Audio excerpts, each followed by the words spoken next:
ओम ओम ओम ओम ओम। आज का श्लोक स्कंद 11वां अध्याय 14वां और श्लोक 16वां है। 11वें स्कंद का 14वां अध्याय और 16वां श्लोक है।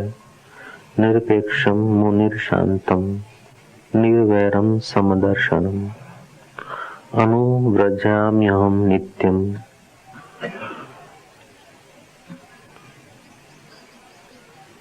यत्यम दृढ़ेणु भी। जिसको किसी की अपेक्षा नहीं, जो जगत के चिंतन से सर्वथा उपरत होकर मेरे ही मन चिंतन में तल्लीन रहता है और राग द्वेष न रखकर सबके प्रति समान दृष्टि रखता है, उस महात्मा के पीछे पीछे मैं निरंतर यह सोचकर घुमा करता हूँ कि उसके चरणों की धूल उड़कर मेरे ऊपर पड़ जाए और मैं पवित्र हो जाऊं।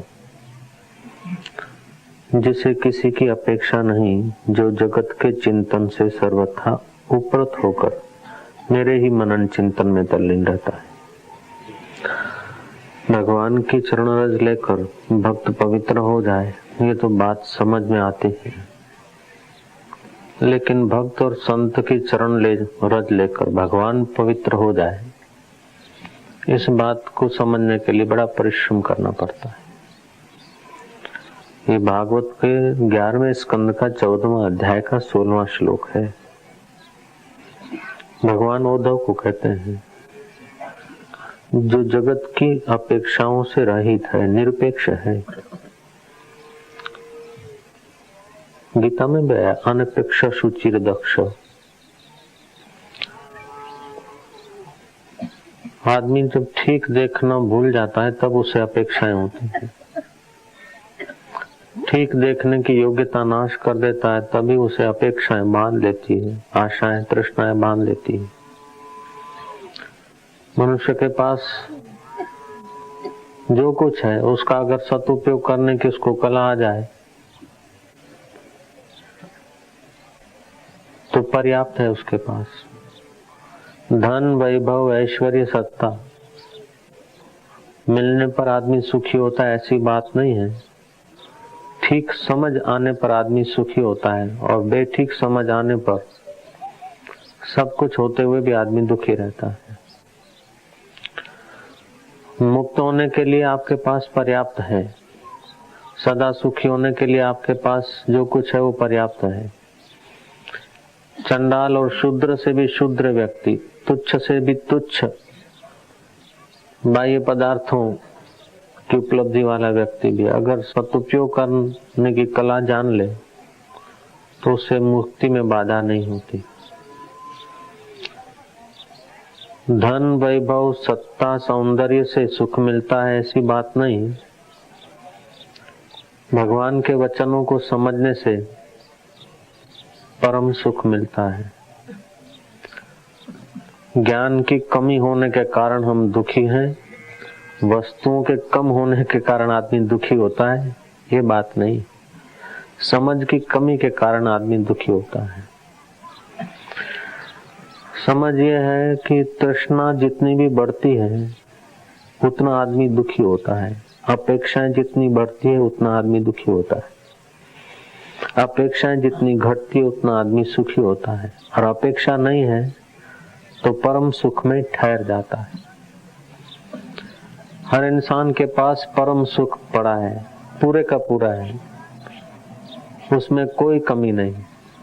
इतना है कि वो तो निहाल हो सकता है, उसके संपर्क में आने वाले लोगों को भी निहाल कर सकता है, इतना हर इंसान के पास पड़ा है। लेकिन ठीक समझ नहीं हम लोगों के पास, इसलिए इच्छाएं अपेक्षाएं हमको घेर रखती। ऐसी वस्तु मिलेगी तब सुखी होंगे, ऐसा पदार्थ मिलेगा तब सुखी होंगे, अमुक लोक में जाएंगे तभी सुखी होंगे, अमुक खाएंगे तभी सुखी होंगे, अमुक पाएंगे तभी सुखी होंगे, अमुक जगह पर जाएंगे तभी सुखी होंगे, इतना है इतना और मिलेगा तब सुख मिलेगा। ये एक जो नासमझी है, इसको दूर करने के लिए भगवान औधव को संकेत निमित्त बनाकर संकेत कर रहे हैं कि निरपेक्षम मुनि शांतम, जिसकी अपेक्षाएं नहीं है और शांत है। अपेक्षाएं अशांति पैदा कर देती है, अपेक्षाएं ईश्वर से दूर कर देती है। प्राप्त का सदुपयोग करने की कला आ जाए तो अप्राप्त का चिंतन छूट जाएगा। अप्राप्त का चिंतन छूटते ही प्राप्त परमात्मा तत्व में आदमी ठहर जाता है। जो सदा प्राप्त है उसका सदुपयोग करने की कला आ जाए तो अप्राप्त की का चिंतन छूट जाता है। अप्राप्त का चिंतन छूटते ही आदमी सदा प्राप्त में ठहर जाता है। जो अभी प्राप्त नहीं है फिर मिलेगा, जो अभी नहीं है और फिर मिलेगा तो बिछड़ेगा जरूर। एक आत्मा जो है वो अभी प्राप्त है, आत्मा के सिवाय जो कुछ मिलेगा वो बिछड़ेगा, और आत्मा ही पूर्ण आनंद स्वरूप है, पूर्ण सुख स्वरूप है। दुनिया का धन लुट जाए, सत्ताएं चली जाए, वैभव चला जाए, फिर भी जिसके पास वर्तमान परिस्थिति का सदुपयोग करने की कला है उसके पीछे भगवान फिरते। ये बात बताने के लिए, समझाने के लिए भगवान कहते हैं कि ऐसे मुनिवरों की, ऐसे संत जनों की पीछे पीछे मैं घूमता हूँ ताकि उनकी चरण धूलि मिल जाए, मैं पवित्र हो जाऊं। इस बात को समझने के लिए जरा परिश्रम करना पड़ेगा, जरा संस्कृत बुद्धि चाहिए। काशी नरेश ने कौशल नरेश की प्रशंसा सुनी, प्रशंसा सुनी, उसे सही नहीं गई, क्योंकि बाहर की चीजें प्राप्त करके जो सुख होता है वो आत्म सुख नहीं होता है, वो अहंकार का सुख होता है। बाह्य वस्तु प्राप्त करके जो सुख मिलता है वो आत्मिक सुख नहीं होता है, मान्यताओं का सुख होता है, अहंकार का सुख होता है। और मान्यताएं, अहंकार कभी तृप्त नहीं होते, कभी पूर्ण नहीं होते, क्योंकि वो अंतःकरण, अपूर्ण अंतःकरण से निकली हुई और नासमझी के कारण ही मान्यताएं ऐसा बन जाती है कि इतना और हो जाए, इतना और हो जाए, ऐसे करके वासनाओं के घटी यंत्र में जीव भटक जाता है। काशी नरेश से सहा नहीं गया। कौशल नरेश का यश, सेना लेकर युद्ध करने को पहुंच गए और कौशल नरेश को परास्त कर दिया। कौशल नरेश राज्य छोड़कर चले गए वन में। काशी नरेश ने राजगद्दी संभाल ली। वो भी अहंकार नहीं चाहता कि मेरे से और कोई बड़ा दिखे, और ज्ञान होता है तो और कोई बचता ही नहीं। बड़े में भी मैं हूँ, छोटे में भी मैं हूँ, अच्छों में भी मैं हूँ, बुरों में भी मैं हूँ। वो शांति आ जाती, फिर अपेक्षाएं गायब हो जाती। मुनिर एकांत वासिना, वो एकांत उसे प्यारा लगता है, मौन उसे प्यारा लगता है, अपने आप का सुख उसे पर्याप्त लगता है। वो अपने आप में तृप्त रहता है। जो अपने आप में तृप्त है उसकी भगवान प्रशंसा कर रहे। जो अपने आप में तृप्त नहीं है उसको तृष्णा रूपी डाकिनी ने पकड़ लिया है। वो आदमी नितांत बड़ी भूल करता है जो सुख के लिए किसी व्यक्ति की इच्छा करता है, सुख के लिए किसी पदार्थों की इच्छा करता है। उसको पता ही नहीं कि भीतर के अंतर्यामी सुख का तुम अनादर कर रहे हो, भीतर के सच्चे सुख का तुम अनादर करते हो। जीवन जीने की आवश्यकता है, आवश्यक वस्तुएं तो स्वाभाविक मिल जाती है, लेकिन इच्छाएं जो है वो अनाप शनाप आवश्यकताएं पैदा करती।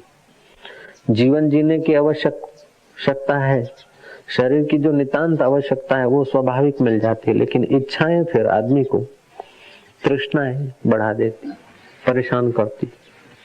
कौशल नरेश इस बात को जानते थे आवश्यक है हवा मिल जाएगी, आवश्यक है पानी मिल जाएगा, आवश्यक है खुराक वन में भी मिल जाएगा। चलो फिर अपने कारण प्रजा का क्यों खाना खराबी हो। निर्दोष बच्चे क्यों लावारिश हो, निर्दोष अबलाएं क्यों अपना सुहाग खो दे। घमसान युद्ध के बाद भी दे देना राज्य, चलो भाई काशी नरेश को राज्य देकर चल दिए। लेकिन प्रजा के चित्त में कौशल नरेश के लिए खूब प्यार था। काशी नरेश राजगद्दी तो संभालता है, लेकिन प्रजा का मत या स्वभाव देखते हैं तो उन्हें डर लगता है कि प्रजा कहीं बगावत न कर दे, क्योंकि भले शासन मेरा है फिर भी प्रजा उसी को चाहती है। ढंढेरा पिटवाया कोई कौशल नरेश को पकड़ के ले आए तो 100 सुवर्ण मुद्राएं उसको इनाम दी जाए। ये बात सुनकर लोगों ने कान बंद कर दिए, मुंह में उंगली डाल दी, आंखें बंद कर दी कि हाय, ऐसे पवित्र आत्मा को हम पकड़ के आए 100 मुद्रा के लिए। काशी नरेश ने सोचा कि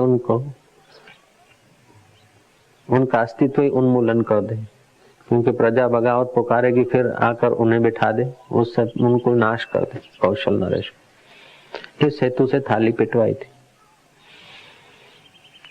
लेकिन ये काम कोई करने का विचार भी नहीं, ये बात सुनने का भी साहस नहीं रख सकता, क्योंकि जो निर्वासनिक पुरुष है वो सबकी आत्मा हो जाता है, वो सबका प्यारा हो जाता है। और माधुर्य में ऐसी शक्ति होती है, प्रेम में ऐसी शक्ति होती है कि प्रेमास्पद के लिए सर्वस्व दे डालने की तैयारी होती, लेकिन प्रेमास्पद को दुख पहुंचाकर कुछ लेने की जरूरत नहीं, इच्छा नहीं होती। तो प्रजा कौशल नरेश को प्यार करती थी, प्रजा से सहा नहीं गया, सुनने को भी तैयार। देव योग से कोई व्यापारी घूमता भटकता भटकता जंगल में उसी व्यक्ति को पूछता है जिसकी जटाएं बढ़ गई है, जिसके बाल दाढ़ी बढ़ गए, जंगली जैसा सा दिखता है, तपस्वी जैसा, लेकिन प्रतिभा संपन्न है, उसकी आंखों में कोई ओज है, उसकी निगाहों में कोई नूरानी नूर चमक रहा है, उसके कदमों में कोई शांति की खबरें आ रही है, उसकी चाल ढाल को देखकर चित्त तृप्ति का अनुभव करता है, शांति का अनुभव करता है। ऐसे व्यक्ति को एक सौदागर ने देखा और पूछा कि भैया कौशल नरेश की राजधानी का रास्ता कौन सा है।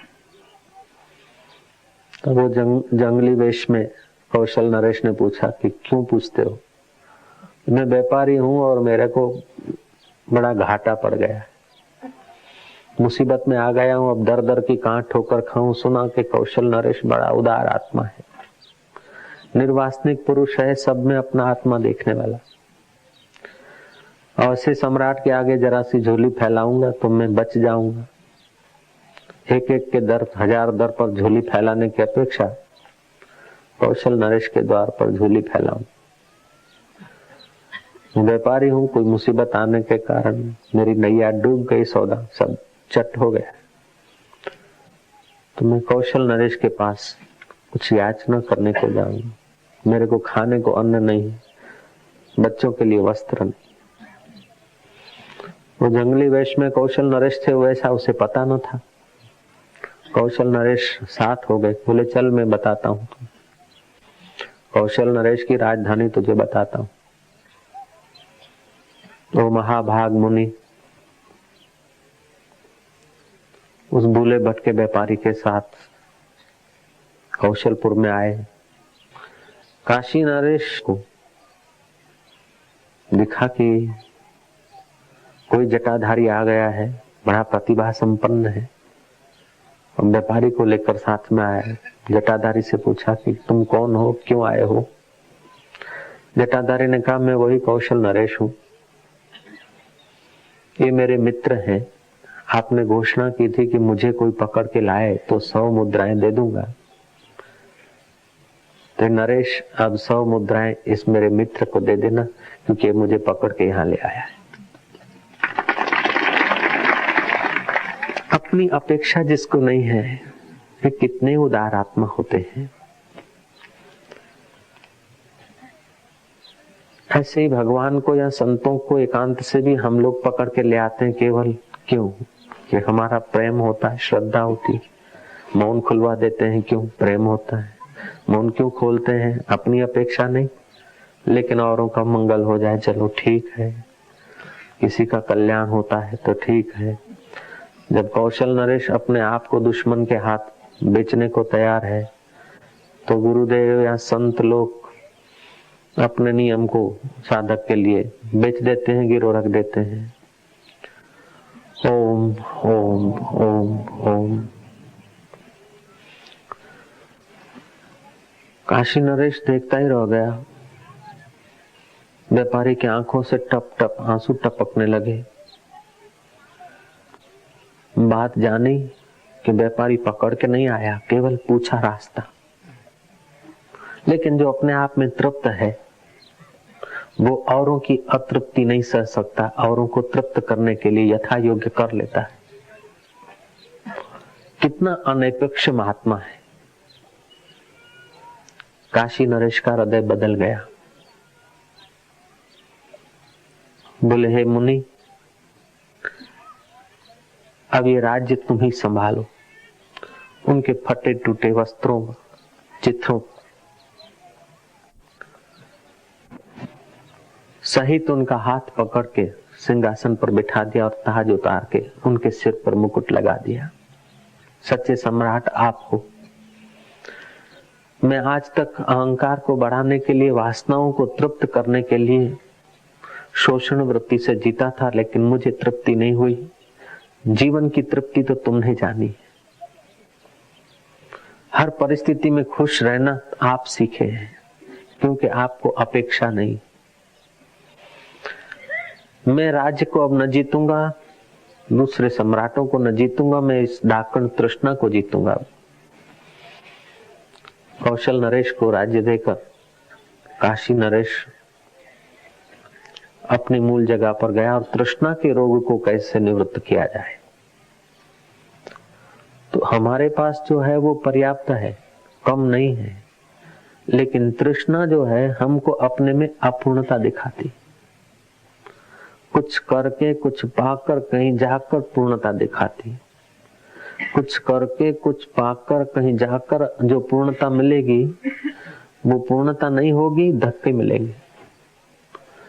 कश्मीर वाला मुंबई जाना चाहता है, मुंबई वाला मद्रास जाना चाहता है, मद्रास वाला कहीं और जाना चाहता है सुख के लिए। हाँ, जीवन चलाने के लिए ठीक है, लेकिन सुख कहीं बाहर है, ये मान्यता गलत है, ये दुख ही देती। दिलें तस्वीरें हैं यार, जबकि गर्दन झुका ली, मुलाकात कर ली। आपके हृदय में ही आनंद का स्रोत है। वर्तमान स्थिति का आप आदर नहीं करते, इसीलिए भूतकाल का चिंतन करते या भविष्य की कल्पना करते। भूतकाल का चिंतन से भी आप वर्तमान ईश्वर का अनादर कर देते हैं और भविष्य की कल्पना से भी आप वर्तमान सुख का अनादर कर देते हैं। और आप समझते हैं आपसे बढ़िया कोई देवी देवता बैठा है, आप समझते कि आपसे बढ़िया कहीं सुख बैठा है। नहीं, जो आपको बढ़िया दिखते हैं वे भी वो अपने अंतरात्मा की तरफ आए हैं, उसीलिए बढ़िया हुए।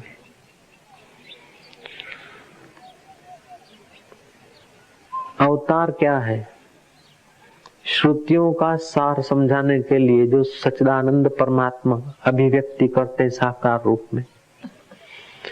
ये पुराण क्या है? भगवान के वचन मान लो, भगवान की लीला मान लो, या तो श्रुति का सार समझाने का एकमात्र उद्देश्य मानो। श्री कृष्ण आए, प्रकट हुए, श्री रामचंद्र जी आए, लेकिन उनकी चेष्टाओं से आपने देखा होगा कि समता का दर्शन कराते, अपेक्षा रहित जीवन का दर्शन कराते। श्री राम जी के जीवन में देखो, 16 वर्ष की उम्र हुई है, तीर्थ यात्रा करने गए। साल भर तीर्थ रटन करने के बाद एकांत कोने में बैठे, उन्हें कोई ऐहिक वस्तु भाती नहीं। वजीरों ने खेलने के लिए मृग दे रहे हैं और खिलौने दे रहे हैं, उनमें रुचि नहीं। वे चीजें औरों को दे डालते बचपन से। श्री कृष्ण मक्खन औरों को दे डालते। तो ये चीजें जो हैं, इन चीजों में सुख नहीं है। इन चीजों को लेकर सुखी नहीं हुआ जाता, इन चीजों को त्याग के सुखी हुआ जाता है। इन चीजों को देकर सुख मिलता है, इन चीजों को भोग कर सुख नहीं मिलता। भोग का त्याग करने से सुख प्रकट होता है। माखण कन्हैयो खवड़ावे तो बीजा माटे, माखण चोरी करे तो बीजा माटे। અને લંકાનું રાજ્ય રાવણને ઠેકાણે પાડ્યા તો બીજા માટે। લંકાનું રાજ્ય જીત્યું પણ ભોગ્યું નહીં, બીજા માટે। तो अपने सुख की अपेक्षा इन पदार्थों से नहीं होनी चाहिए। जितना जितना इन वस्तुओं की अपने बेपरवाही करते हैं, उतना उतना निजी सुख प्रकट होता है, उतना आदमी महान होता है। जितना जितना वस्तुओं का आधार लेता है सुख के लिए, उतना आदमी वस्तुओं से बंध जाता है। और वस्तुओं से बंधने की आदत सदियों की है, पुरानी है। ये पुरानी आदत है, लाखों जन्मों की आदत है। उसको मिटाने के लिए जरा हिम्मत करनी पड़ेगी, साहस करना पड़ेगा। सत्पुरुषों का और सत्शास्त्रों का आधार लेना पड़ेगा। हम सदियों की आदत है, लाखों जन्मों की, ये जीव लाखों जन्मों से इंद्रियों का गुलाम बनाया है। ऐसा करके अपनी दुर्बलता को पोषण नहीं करना है। लाखों जन्मों का, लाखों वर्षों का अंधकार है गुफा में, लेकिन प्रकाश घड़ी भर में हो सकता है।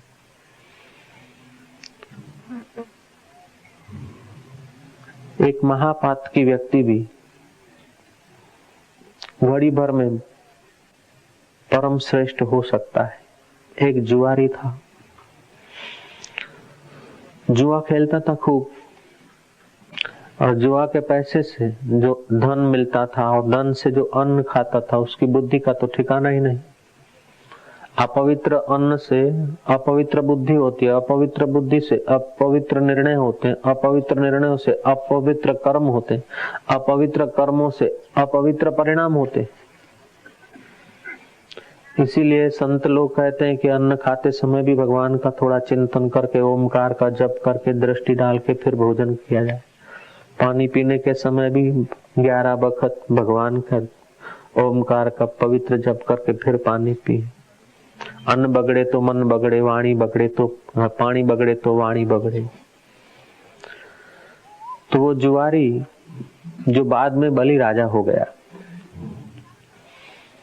भूतपूर्व महाजुआरी था, बाद में राजा बलि हो गया, और भगवान ने उसके आगे आके दान मांगा और पाताल का राज्य दिया। लक्ष्मी जिनकी बहन बनी और सेवा की, और भगवान जिनके द्वारपाल बने, वो भूतपूर्व कौन थे? एक जुआरी। और जुआ के धन से, अन्न खाने से और बुद्धि भ्रष्ट हुई, वैश्यागामी हुए। स्वस्तिक का आकार बनाकर पान का बीड़ा, सुगंधित और द्रव्य थाली सजाकर अपनी प्रेयसी की तरफ चल रहा था। उस दिन कोई पवित्र रहा होगा, चलते चलते रास्ते में ठोकर लगी। ठोकर लगी तो वो जो कुछ उपहार था वैश्या के लिए, वो गिर पड़ा और खुद भी गिर पड़ा, मूर्छित हुआ। वो जगह कोई पवित्र आत्मा निरपेक्ष संत का निवास स्थान रहा होगा। किसी ने भजन किया होगा, किसी ने ध्यान किया होगा, किसी के मन में वैराग्य के विचार छल के होंगे। ऐसा कोई पवित्र आत्मा वहां ठहरा होगा, रहा होगा। वहां इसने चोट खाई, गिर पड़ा। गिर पड़ा तो अहंकार भी थोड़ा गिर पड़ा। उठा के मैं कितना अभागा हूं। इतनी इतनी बार उस वैश्या के पास गया, चमड़े चाटे, कुछ मिला तो नहीं। और अभी भी मैं स्वस्तिक आकार, गणपति जी के प्रतीक स्वस्तिक आकार के पान बीड़े बनाकर उस हार्ड मास की पुतली को रिझाने को जा रहा हूं, अरे, और उसको रिझाने में ये ठोकरे खाता हूं। अगर उसको रिझाया होता तो वैराग्य आ गया, अपेक्षा टूट गई, इच्छा टूट गई, बस दूसरे से सुख लेने की इच्छा टूटी। महाराज, उसके मन में एक वैराग्य का एक थोड़ा सा दिया जगा, जीवन रूपांतरित हो गया। 3 घड़ी के लिए वो शांत हो गया, वैराग्य की एक ज्वाला भड़की 3 घड़ी के लिए केवल। समय आते उसकी मृत्यु हुई, यम के दूत उसे ले गए यमपुरी में। अभी तो घोर पापी है, जीवन भर जुआ खेला इसने, दुराचार किया है। पापी ने प्रार्थना की कि दुराचार तो जरूर किया है, लेकिन कोई अच्छा आचार हो गया हो वो भी मुझे सुना दो, मेरा कोई सत्कृत्य हो तो। कहानी कहती, कथा कहती कि चित्रगुप्त ने देखा कि पापी तो रहा है, महाजुआरी रहा है, दुराचारी रहा है, लेकिन 3 घड़ी के लिए अपेक्षा रहित वृत्ति रही, और जो द्रव्य था वैश्या के पास ले जाता था, उसी द्रव्य को फिर परोपकार में लगा। ठोकर खाने से वो थाली गिरी, फिर उधर न गया, दूसरों को दे दिया, जिनसे कोई अपेक्षा नहीं थी, जिनसे सुख लेने का कोई मतलब नहीं था, ऐसे लोगों को दे दिया। ले तो जा रहा था वैश्या के लिए, अपेक्षा थी वहां से सुख लेने, लेकिन रास्ते से गिर पड़ा, फिर वैश्या से वैराग आया, अब ये थाली और ये सामान कहाँ ले जाऊं, सुहावनी चीजें, जिनसे सुख लेने की कोई अपेक्षा नहीं है, ऐसे व्यक्तियों को बांट दिया। 3 घड़ियां इसको ये पुण्य हुआ है। अब 3 घड़ी का ये अपेक्षा रहित का जो पुण्य है, या तो 3 घड़ी इंद्रासन भोग और बाद में पाप का फल भोग, या तो पहले पाप भोग के फिर भोगना। बोले निदान मुझे पहले सुख पुण्य का फल दीजिए। पुण्य का फल भोगने के लिए इंद्रपुरी में भेजे गए। बृहस्पति गुरु ने आज्ञा दी कि इंद्र तू 3 घड़ी के लिए आसन छोड़ दे, इसको भोगने दे। अब ऐश्वर्य तो मिला है, लेकिन ऐश्वर्य में भी अपेक्षा नहीं अपने सुख की। आज का श्लोक ऐसा है, निरपेक्षम मुनि शांतम। अपने सुख की अपेक्षा नहीं है, सोचता कि 3 घड़ियों के बाद तो धकेला जाऊंगा। महाराज, उस स्वर्ग की कामधेनु गौ जो है ना, वशिष्ठ मुनि को दान दे दी।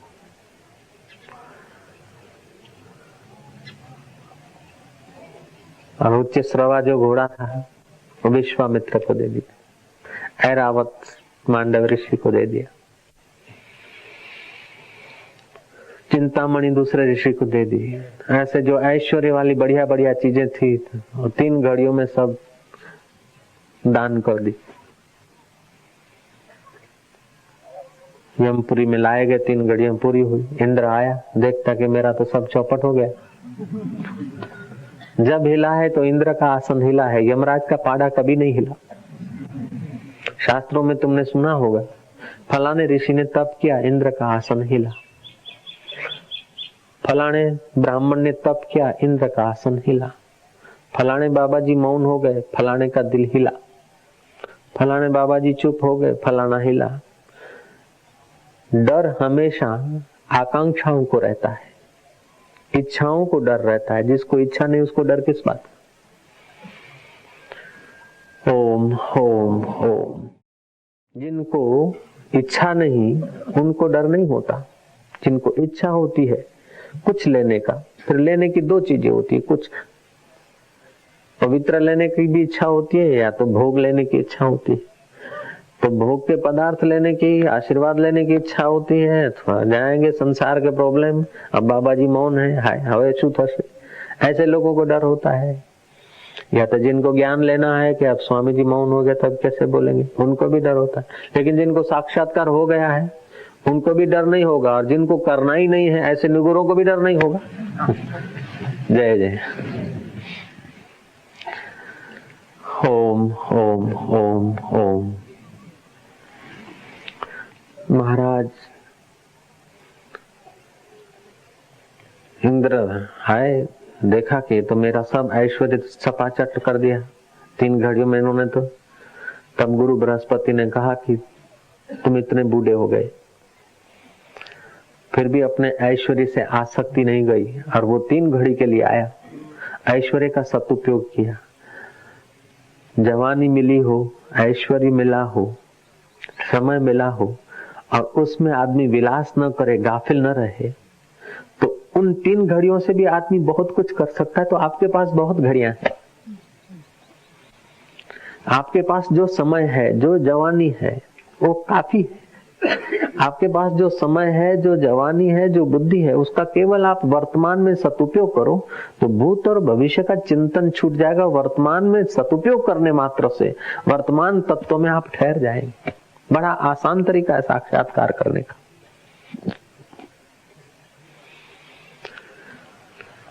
खैर कथा वही इंद्र की कहूंगा। यहाँ यमपुरी में पहुंचे वो जुआरी, कथा कहती है कि उसका इतना पुण्य बढ़ गया क्योंकि वर्तमान वस्तुओं की आसक्ति नहीं रही, अपेक्षा नहीं रही सुख के लिए। कामधेनु से अपना सुख नहीं चाहा, औरों को सुख मिल जाए। उच्च श्रवा से अपना सुख नहीं चाहा, ऐरावत से अपना सुख नहीं चाहा। अहंकार को पोषकर सुख नहीं, अहंकार को पोषने वाली चीजों का विसर्जन कर दिया। तुमको पता होगा कि रामतीर्थ अमेरिका गए थे, प्रेसिडेंट रूजवेल उस जमाने में उनके दर्शन करने को आए थे। अखबारों में छपा, खूब मानपत्र मिले। दरियाई मुसाफरी करके 40 दिन में लौटना था भारत। स्टीमर में वहां के लोगों ने स्वामी रामतीर्थ को उनके यशगान करते हुए अखबारें और मानपत्रों के बंडल बना के दिए, ले जाना भारत, बताना अपने इंडियन लोगों को। रामतीर्थ ने क्या करा, स्टीमर चला, वो बंडल उठाकर दरिया में डाल दी मानपत्रों के। हे राम, तुझे प्रमाण पत्रों की क्या जरूरत है? तुझी से सारा विश्व प्रमाणित होता है। विश्व है कि नहीं वो तेरे सत्ता से टिकता है। तुझे प्रमाण पत्रों की जरूरत क्या है? तुझे क्या अपेक्षा है? रामतीर्थ और प्यारे हो गए। तो ये जो अपेक्षाएं हैं, अपेक्षाएं जितनी कम होती है उतना आदमी महान हो जाता है, निजी सुख मिलता है। अपेक्षाएं जो है ना, निजी सुख से दूर परिस्थितियों का गुलाम बना देती। इसीलिए कृपानाथ अपने ऊपर कभी कभी ऐसी विशेष कृपा करो, अकेले चले जाओ, कभी मौन हो जाओ, कभी पूनम की रात को सन्नाटे में अगासी पर, नदी किनारे, तालाब, जंगल, एकांत, दरिया किनारा, जहां प्राकृतिक सौंदर्य छलकता हो, अपना मन तुम्हारा थोड़ा ऊंचा उठता हो। जैसे गिल्ली डंडा खेलने वाले जानते हैं, एक डंडा मारने से गिल्ली ऊपर आती है और दूसरा मारने से गिल्ली गगनगामी होती है। ऐसे बढ़िया वातावरण से मन थोड़ा ऊर्ध्वगामी हो और फिर आत्म विचार से परमधामी हो जाए मन, तो आपकी अपेक्षाएं बिखरती जाएगी। अपेक्षाएं बिखरी नहीं कि आप ईश्वर हुए नहीं। ज्यों ज्यों आपकी समझ बढ़ती जाएगी त्यों त्यों आपको परमात्मा अपने लगते जाएंगे, गुरु अपने लगते जाएंगे। ज्यों ज्यों आपकी समझ बढ़ेगी त्यों त्यों आपको लगेगा कि वो परमात्मा और मेरा स्वभाव एक ही है। जय। ज्यों ज्यों समझ की कमी होती है त्यों त्यों समझते कि संसार और मैं एक हूँ, मैं संसार के सिवा नहीं रह सकता हूँ। लेकिन समझ बढ़ेगी तब पता चलेगा कि मैं परमात्मा के सिवा नहीं रह सकता और परमात्मा मेरे सिवा नहीं रह सकते। समझ बढ़ेगी तो ये अनुभव होगा कि ईश्वर मेरे सिवा नहीं रह सकते और मैं ईश्वर के सिवा नहीं रह सकता, और ये जगत भी हमारी सत्ता से चल रहा है, ऐसा आपको अनुभव लगेगा। लड़की जब बिहाती है ना, शादी होती है तो समझती है कि मैं अब इसकी हूं। पति के साथ हस्त मिलाप होता है ना, नई नई शादी होती तो समझती कि मैं अब माँ बाप ने इसको सौंप दी, अब मैं इसकी हो गई। फिर उसकी समझ बढ़ती तो बोलती ये मेरे हैं, और कुछ रह लेती तो समझती ये और मैं एक हूं। पहले तो समझती है मैं इसकी हूं, फिर अधिकार बढ़ता है तो ये मेरे हैं, और समझ बढ़ती है तो ये और मैं एक ही। ऐसे ही प्रारंभ में लगता है कि मैं भगवान का हूं, फिर साधना बढ़ती है, समझ बढ़ती है, सत्संग बढ़ता है तो भगवान मेरे हैं। अब फिर समझ और करवट ले लेती है तो भगवान मेरे हैं ये भी नहीं बचता, मैं और वो एक ही हूं। ऐसे पुरुषों के लिए भगवान बोलते हैं कि निरपेक्षम मुनिर्शांतम निर्वैरम समदर्शनम अनुव्रजाम्यहम नित्यम पुयत्यम धीरेणु भी, जिसे किसकी अपेक्षा नहीं, जो जगत के चिंतन से सर्वथा उपरत होकर मेरे ही मनन चिंतन में तल्लीन रहता है और राग द्वेष न रखकर सबके प्रति समान दृष्टि रखता है, उस महात्मा के पीछे पीछे मैं निरंतर यह सोचकर घुमा करता हूं कि उसके चरणों की धूली उड़कर मेरे ऊपर पड़ जाए और मैं पवित्र हो जाऊं। ये आज का श्लोक का अर्थ है। ये भगवान अपने निरपेक्ष भक्त की, ज्ञानी की महिमा बताने के लिए, आपको उस अपने निजी स्वभाव में जगाने के लिए श्री कृष्ण इतनी नम्रता उपयोग कर रहे हैं नम्र वचनों के। कबीर जी भी कहते हैं, कबीरा मन निर्मल भयो जैसे गंगा नीर, पीछे पीछे हरि फिरे कहत कबीर कबीर। मन निर्मल क्यों नहीं होता है? मन में मैल क्या है? आकांक्षा ही मन का मैल है। हकीकत में जीव को पूर्ण सुख कब मिलता है, ये बात समझनी जरूरी है। संसार में आप देखेंगे कि दुर्गुणों पर सद्गुण राज्य करते हैं, बुद्धों पर बुद्धिमान का राज्य चलता है। क्रोधी की अपेक्षा क्षमाशील का आदर होता है, कामी की अपेक्षा रामी का आदर होता है, अहंकारी की अपेक्षा नम्रता का आदर होता है, घमंड की अपेक्षा विनम्रता का आदर होता है। तो दुर्गुणों पर सद्गुणों का साम्राज्य है। निर्दय व्यक्ति की अपेक्षा दयावान का आदर होता है, लेकिन दयावान व्यक्ति का भी, दया का सुख भी उसको तब मिलेगा जब दया के पात्र सामने आए, दया करे, तब उसे दया का सुख मिले। जय जय। अपने से बलवान लोग जो दुख देते हो तो सह लेता है, लेकिन दुर्बल आदमी दुख दे और सह ले, तब उसकी दया का, अपनी सहन शक्ति का उसको मजा आता है। लेकिन ये सापेक्ष मजा है, सापेक्ष सुख है, ये घड़ी भर का सुख है। ये अपेक्षा भी छोड़ दे तो उसे निरपेक्ष सुख मिलता है। तो दुर्गुण की अपेक्षा सद्गुण अपने नजीक है, और सद्गुण की अपेक्षा अपना आपा अपने नजीक है। श्री राम। दुर्गुण मन के विकार हैं और सद्गुण मन की सात्विक अवस्था है। तामस राजस अवस्था से सात्विक अवस्था स्वरूप के नजीक है, लेकिन ये है अवस्था, और अवस्था बदलती रहती। और इन बदलाहट को निहारने वाला जो है वो अबदल अपना आपा है, अपना आत्मा है। बात बड़ी सूक्ष्म है और बड़ी ऊंची है और सरल भी इतनी है। ये बदलाहट को जो देखने वाला है वो अबदल है। जगत में तुमको फूलों में सौंदर्य दिख रहा है, पक्षियों के गीतों में सौंदर्य सुनाई पड़ रहा है, किसी स्त्री या किसी पुरुष में भी सौंदर्य छलकता दिखता है, लेकिन ये सौंदर्य सब उस परमात्मा की एक झलक कण मात्र का ही परिणाम है। तो वो कितना सुंदर होगा। तो भगवान का जो प्यारा है वो फूलों की सुंदरता देखकर उस परम सुंदर को याद करता कि तू कैसे महक रहा है। स्त्री के सौंदर्य को निहार कर, पुरुष के सौंदर्य को निहार कर, वो प्यारा जो निरपेक्ष भक्त है वो सोचता है कि तू स्त्रियों के रूप में और पुरुषों के रूप में क्या सौंदर्य छलकाता है प्रभु।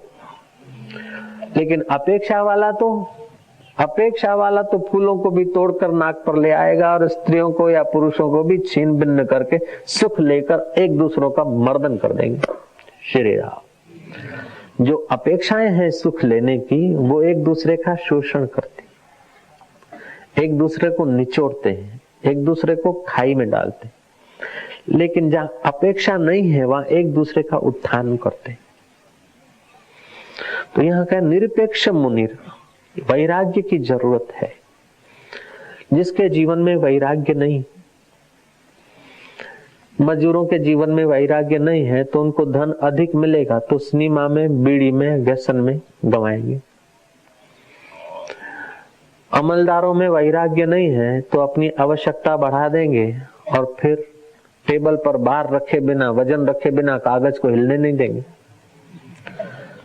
नेताओं में वैराग्य नहीं है तो कितना भी धन यहाँ होगा तो परदेश में रखेंगे, परदेश में होगा तो तीसरे देश में रखेंगे। तो वैराग्य की कमी के कारण आदमी से अनाचार हो जाता है, दुराचार हो जाता है और हजारों व्यक्तियों की जान से खेलने का दुस्साहस कर लेते लोग। वैराग्य न होगा तो स्त्री की भी आवश्यकताएं बढ़ जाएगी और पुरुष को शोषेगी। वैराग्य न होगा तो पुरुष की भी आवश्यकताएं, आकांक्षाएं बढ़ जाएगी, स्त्री को शोषेगी। वैराग्य न होगा तो साधक की साधना नहीं टिक सकती है, योगी का योग नहीं टिक सकता, भक्त की भक्ति नहीं टिक सकती है, समाज के व्यक्ति का व्यक्तित्व नहीं टिक सकता है, समाज की व्यवस्था छिन्न भिन्न हो जाएगी। वैराग्य बहुत जरूरी है। अपेक्षाओं का त्याग से ही सुंदर समाज का निर्माण होता है। अपेक्षाओं का त्याग से ही सुंदर जीवन का निर्माण होता है। अपेक्षाओं के त्याग से ही सुंदर बुद्धि का प्रागट्य होता है। अपेक्षा त्याग से ही सुंदर आंतरिक सौंदर्य प्रकट होता है। आप अपेक्षा लेकर जो काम करते हैं ना, तो आंतरिक सौंदर्य दब जाता है। आज का श्लोक है निरपेक्षम मुनिर शांतम। और जितनी अपेक्षाएं कम होती है उतना आदमी शांत होता है, और जितनी अपेक्षाएं ज्यादा होती है उतना अंदर से परेशान होता है, अंदर से दौड़ता रहता है। ओम ओम ओम। निरपेक्षम मुनिर शांतम निर्वैरम समदर्शनम। वैर क्यों होता है? अपेक्षा होती है कि ये होना चाहिए, इतना मिलना चाहिए, इतना आना चाहिए, इतना खाना चाहिए, इतना करना चाहिए। ये अपेक्षा होती है और उस अपेक्षा पर जब ठोकर लगती है तो आदमी के अंतर में वैर पैदा होता है। नरक में आदमी क्यों जाता है? अपेक्षाओं के कारण। अंतःकरण में आग क्यों जलती है? अपेक्षाओं के कारण। ईश्वर से हम दूर क्यों हैं? अपेक्षाओं के कारण। शास्त्र वचन हमको क्यों समझ में नहीं आते? अपेक्षाओं के कारण। महापुरुष साक्षात्कारी पुरुष हैं, उनकी दृष्टि मात्र से हम सत्य का अनुभव कर सकते हैं, लेकिन क्यों नहीं कर पाते? अपेक्षाओं के कारण। ईश्वर का दर्शन हम कर सकते हैं। जनक राजा को पैंगड़े में पैर डालते डालते हो गया, परीक्षित को 7 दिन में हो गया, सुखदेव जी को 21 दिन में हो गया, खटवांग को 1 मुहूर्त में हो गया, तो हमको क्यों नहीं होता है? अपेक्षाओं के कारण। ऐसा नहीं कि हमारे अंतःकरण में ईश्वर छोटा है और खटवांग के अंतःकरण में ईश्वर बड़ा बैठा था। हमारे पास तत्वज्ञानी महापुरुषों का अभाव है और उनके पास तत्वज्ञानी गुरु थे, ऐसी बात नहीं। अभी भी पृथ्वी पर महापुरुष तो हैं, बोधवान महापुरुष तो मिलेंगे, लेकिन इन अपेक्षाओं ने चाह चमाड़ी चोहड़ी अति नीचन की नीच, तू तो पूर्ण ब्रह्म था जो चाह न होती बीच। जैसे छोटी मच्छी को बड़ी मच्छी खा जाती और अंत में बड़ी मच्छी भी तो मर जाती, ऐसे ही छोटी अपेक्षाओं को खा डालने के लिए ईश्वर प्राप्ति की इच्छा रखनी पड़ती और इच्छाओं को स्वाहा करने के लिए भगवत प्राप्ति की तीव्र इच्छा जगाओ। और भगवत प्राप्ति की तीव्र इच्छा जगी नहीं कि और इच्छाएं सब उसमें लीन हो जाएगी, और इच्छाएं लीन हो जाएगी तो भगवत प्राप्ति की इच्छा भी फिर नहीं टिकेगी, फिर भगवान स्वयं तुम्हारा स्वरूप बन जाएगा, फिर कठिन नहीं रहेगा। नहीं तो स्वर्ग में जाए, वैकुंठ जाए, सतलोक जाए, अमुक खंड जाए। भगवान का जो निरपेक्ष भक्त है ना, वो रिद्धि सिद्धि भी नहीं चाहता है, स्वर्ग भी नहीं चाहता है और पाताल का सुख भी नहीं चाहता। अनपेक्ष है, और जो अनपेक्ष है वो होशियार होता है। अनपेक्ष शुचिर दक्ष, वो शुद्ध भी होता है, दक्ष भी होता है, बुद्धू नहीं। उदासीन, उदासीन का मतलब आलसी नहीं, प्रमादी नहीं। खुद एक परब्रह्म परमात्मा का नाम है, उसमें उसकी वृत्ति आसीन होती। गत व्यथा, व्यथा उसके चित्त में नहीं होती। हम व्यथित होते हैं, क्यों होते हैं? अपेक्षाओं के कारण व्यथित होते हैं। पहले कुछ गलती हो गई है, कोई पाप हो गया है, उसको याद करके अपने को अच्छा मानने के लिए तो दुर्गुण और सद्गुण, सद्गुण, गुण तो गुण ही है, चाहे सद्गुण हो चाहे दुर्गुण हो, है माया के। लेकिन हम अपेक्षा करते हैं कि हम सद्गुण बने। हमने ये दुर्गुण क्यों किया? हमारे से गलती क्यों हुई? फलाने ने मेरे से गलती क्यों करवाई? मेरे को पिक्चर में क्यों ले गया? अब मैं उस बात को रोता रहा हूं तो मैंने अभी वर्तमान का अनादर कर लिया। मैं छोटा था और मेरे को समझा बुझा के पिक्चर में ले गए। हकीकत पिक्चर मेरे को दिखाया, क्यों दिखाया उन्होंने? अब दिखा दिया तो दिखा दिया, उनको भूल जाओ, अभी वर्तमान को याद करो। भूतकाल की गलती को याद करके भी हम वर्तमान का अनादर करते हैं, और भूतकाल के अच्छी बात को याद करके भी हम वर्तमान में नहीं ठहरते। तो जो दुर्गुण हो गए उनको भी न चिंतन करो, और जो सद्गुण है उनका भी चिंतन न करो। न किंचित अभी चिंतयेत, न किंचित अभी चिंतित। चिंतन ये गुणों का करने की जरूरत नहीं, दुर्गुण या सद्गुण। तुम्हारा मान हुआ चाहे अपमान हुआ, ये समझो कि भगवान तुमको अपनी ओर लाने के लिए, तुमको फैशन से दूर करने के लिए, तुम्हारी चंचलता दूर करने के लिए, तुम्हारे अहम को दूर करने के लिए, वो सृष्टि नियतः अंतर्यामी तुम्हारा परम हितैषी न जाने किन किन व्यक्तियों से तुम्हारी कैसी कैसी ऊंचाई का सर्जन कर रहा है, उसे धन्यवाद दो। तेरे फूलों से भी प्यार, तेरे कांटों से भी प्यार, चाहे सुख दे दे चाहे दुख दे दे, दोनों है मन स्वीकार। तो सद्गुण भी आते हैं और दुर्गुण भी आते हैं।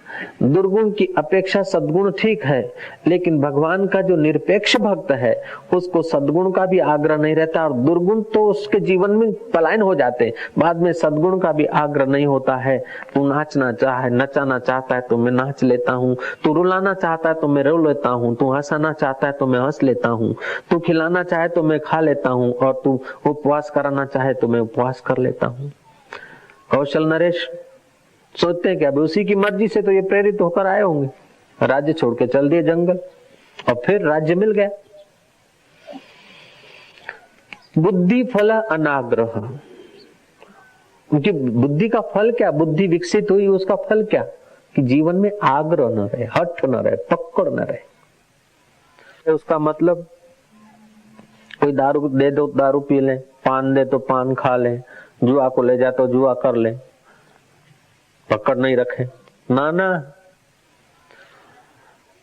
जिसकी बुद्धि का विकास हुआ है वो दारू पीने वालों के साथ मिलेगा ही नहीं, उनके संग में रहेगा ही नहीं, और वो हिम्मत भी नहीं करेंगे। आप कबीर को कह सकते कि चलो दारू पीने को, आप लीलाशाह बापू को ले जा सकते दारू पीने के लिए, या हमको आप कह सकते कि महाराज चलो फिल्म में। श्री राम। नहीं, आपका वर्तमान जीवन इतना ऊंचा उठ जाता है। देखो, हम लोग भजन ध्यान तो करते हैं, लेकिन अपने स्वभाव को बदलने को राजी नहीं है। कोई जक्की जिद्दी स्वभाव, कोई पुरानी आदत, अरे मजा साईं बस चाहे प्राण देनापन पर, अरे ही थींदो। ये जो आदत है ना, उस आदत को, सदियों की जो जिद्दी जक्की आदत है बुद्धि को, उसको हम नहीं बदलते। भगवान को तो कोई मानता है, कोई नहीं मानेगा। सब श्री कृष्ण को नहीं मानते, सब शिव जी को नहीं मानते, सब मोहम्मद पैगंबर को नहीं मानेंगे, सब जीसस को नहीं मानेंगे।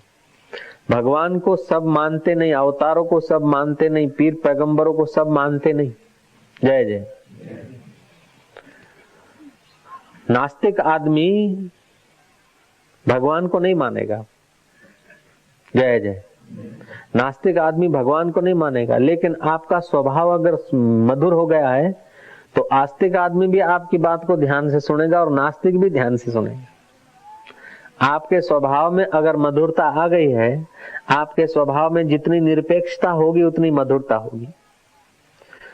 तो जिसका स्वभाव बढ़िया हो गया उसकी बात तो नास्तिक भी सुनते हैं और आस्तिक भी सुनते हैं।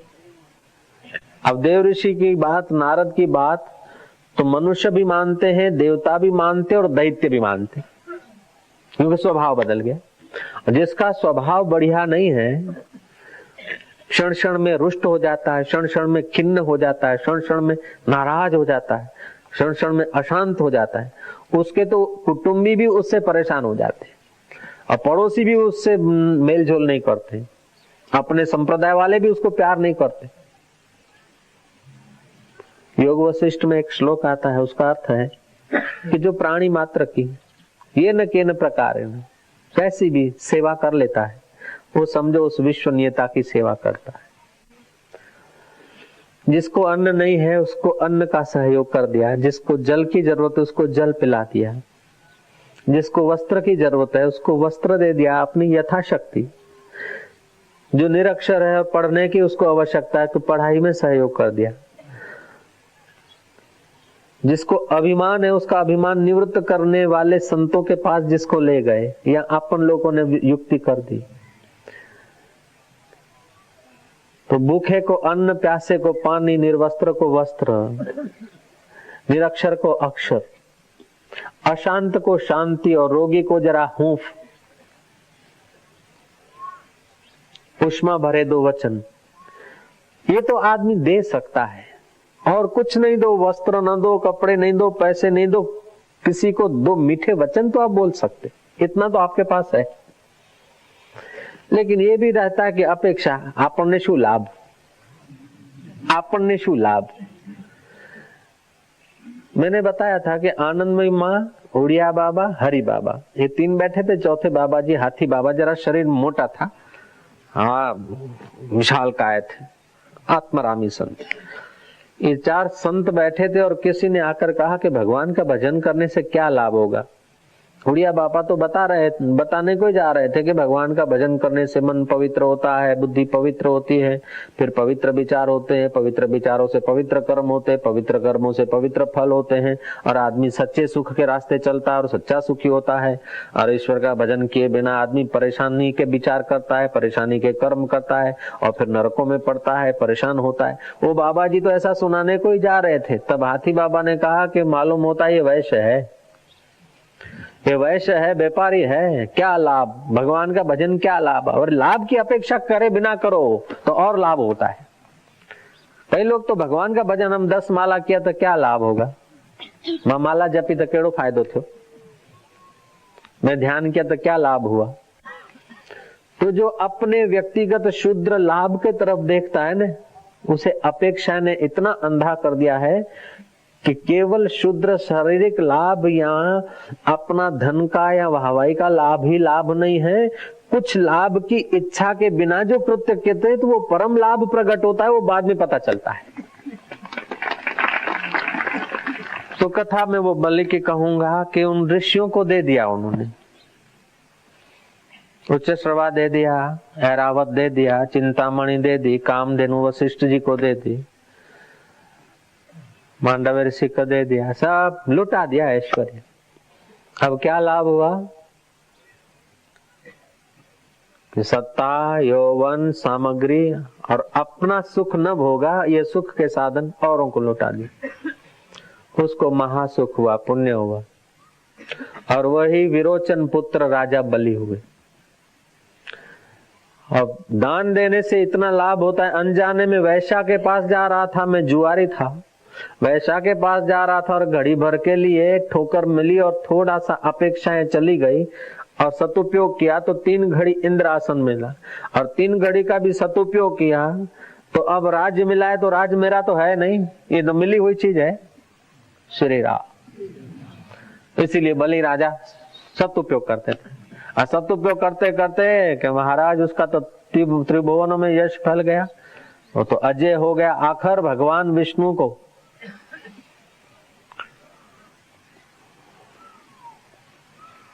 उनके आगे हाथ लंबाना पड़ा दान के लिए। बलि की पुत्री थी, वामन अवतार को देखकर उसका हृदय भर आया कि कितना सुंदर बेटा है, कितना सुंदर लड़का है।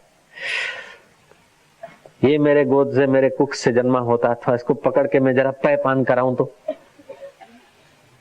उसकी चेष्ट पैपान कराने के भाव से छलक आई।